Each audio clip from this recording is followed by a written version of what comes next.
Good afternoon. Welcome to the daily check-in for today, October 14th.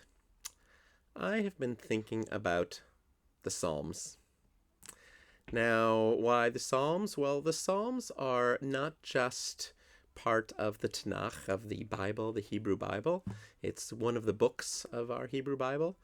But they're actually the oldest prayers that we have. And they're really beautiful, diverse, and versatile prayers as well. So the prayers that you might find in our prayer book, in our Siddur or the Machzor for the high holidays, tend to be much more specific. You know, when we say, the prayer for redemption, Ge'ulah, it includes Micha Mocha, the Song of Redemption. That's a quote from Torah, and a prayer that says, "Blessed are you, God, who redeems our people, Israel." So it's about redemption. When we say memorial prayers, they are prayers of memory. When we say the blessings over the wine and over bread, the motzi, that's exactly what they're about.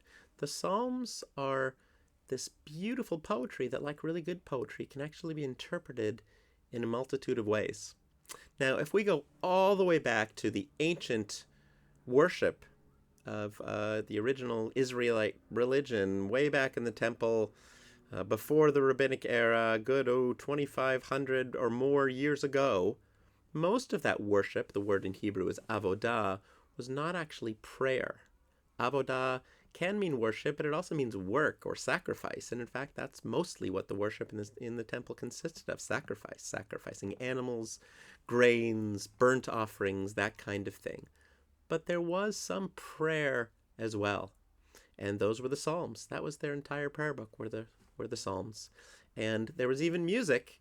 The Levites made up what we now call the Levitical choir. The Levites' job was to assist the priests who did the sacrifice and everything, and they might have assisted by literally singing psalms. One psalm in particular that I think is a great example of the diversity of what psalms can do for us and how we still use them is the 121st Psalm. Now, you might be familiar with this text. It says, Esa enai el heharim, I lift my eyes to the mountains.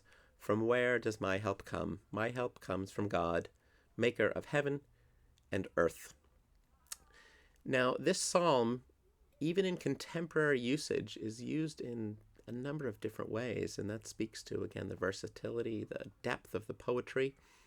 When might we say, I lift my eyes to the mountains? Where does my help come? My help comes from God.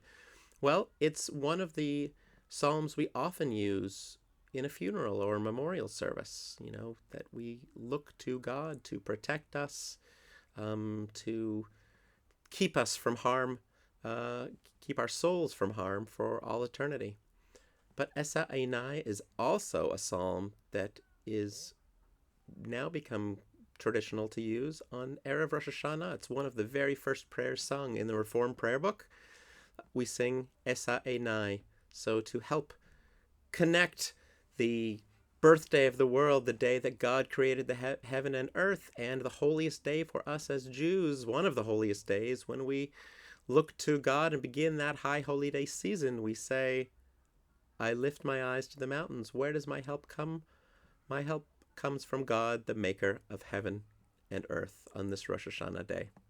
So with all those different interpretations and different uses in mind, this setting I wrote some years ago for Esa Einai.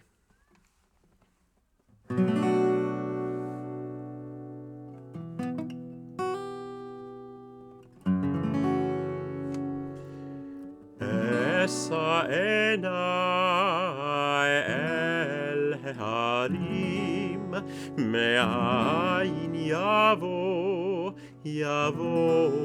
Ezri.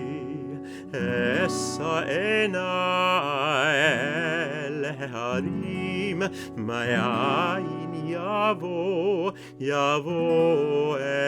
Ezri. Ezri me'im Adonai, ose shamayim va'aretz. Ezri me'im Adonai, ose